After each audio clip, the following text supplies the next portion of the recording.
Hi friends, நீங்கள் life insurance policy எடுக்கும்போது ஒரு சில விஷயங்களை கவனிச்சு எடுக்கிறது ரொம்ப நல்லது. அப்படி இருக்கும்போது இதில் முதலாவதாக பார்த்தீங்கன்னா சிஎஸ்ஆர், கிளைம் செட்டில்மெண்ட் ரேஷியோ. இது வந்து பார்த்தீங்கன்னா ஒரு 95% மேலே இருந்துச்சுன்னா நீங்கள் அந்த நிறுவனத்தில் ஒரு நம்பிக்கையோடு எடுத்துக்கலாம். இது எதை பொறுத்து நம்மளுக்கு கொடுக்குறாங்க அப்படின்னா மெச்சூரிட்டி கிளைம் மற்றும் டெத் கிளைம் இதை பேஸ் பண்ணி நமக்கு கொடுக்குறாங்க. ஸோ 95% மேலே இருக்கக்கூடிய நிறுவனத்தை நீங்கள் சூஸ் பண்ணிக்கலாம். அதாவது இது ரேஷியோ 100 பேருக்கு எத்தனை பேருக்கு கிளைம் செட்டில்மெண்ட் கொடுக்குறாங்க அப்படிங்கிறத பேஸ் பண்ணி இதுக்கு வந்து பார்த்தீங்கன்னா பர்சன்டேஜ் கொடுப்பாங்க. அப்படி இருக்கும்போது எல்ஐசியில் 98.2% கிளைம் செட்டில்மெண்ட் ரேஷியோ இருக்கு. இது ஒவ்வொரு வருஷமும் சேஞ்ச் ஆகும்னா எப்படி, அந்த வருஷத்துக்கு எந்த அளவுக்கு கிளைம் செட்டில்மெண்ட் கொடுத்துருக்காங்களோ அதை பேஸ் பண்ணி ரேஷியோ இருக்கும்.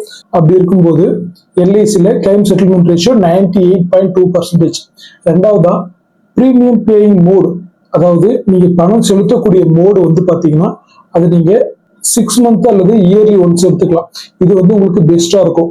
காரணம் 6 மந்த்ஸ் ஒன்ஸ் அப்படின்னா உங்களுக்கு நீங்க ஏர்ன் பண்ணக்கூடிய மணி ஒவ்வொரு மந்த் ஏற்ற இறக்கமா இருக்கலாம்.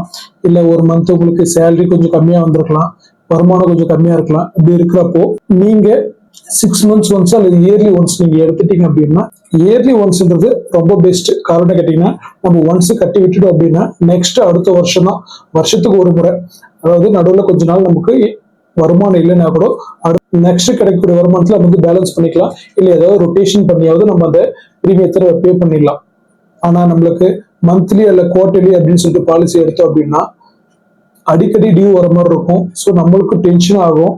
ஸோ பிரீமியம் செலுத்தக்கூடிய அந்த மந்த்ல ஏதோ ஒரு ஃபங்க்ஷனு இந்த மாதிரி ஏதாவது ஒன்று வந்துச்சுன்னா நம்மளுக்கு கொஞ்சம் கஷ்டமா இருக்கும். அதாவது 6 மந்த்ஸ் அல்லது yearly once premium paying mode நம்ம செலக்ட் பண்றது ரொம்ப நல்லது. மூன்றாவது இன்டென்ஷன், நம்ம எதுக்காக இந்த பாலிசி எடுக்கிறோம்.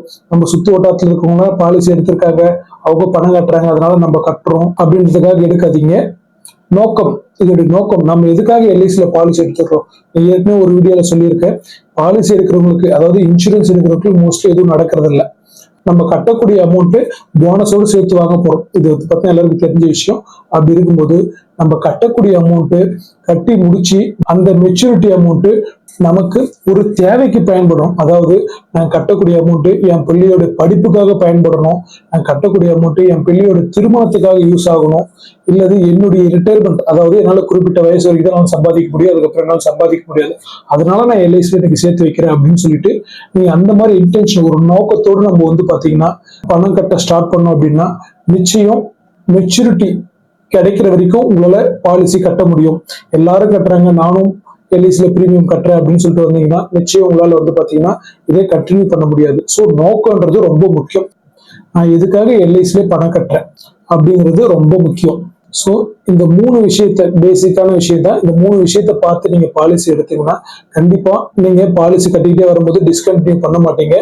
முழு பிரீமியம் கட்டி முடிச்சு கண்டிப்பா நீங்க மெச்சூரிட்டி வாங்குவீங்க. Thank you, all the best.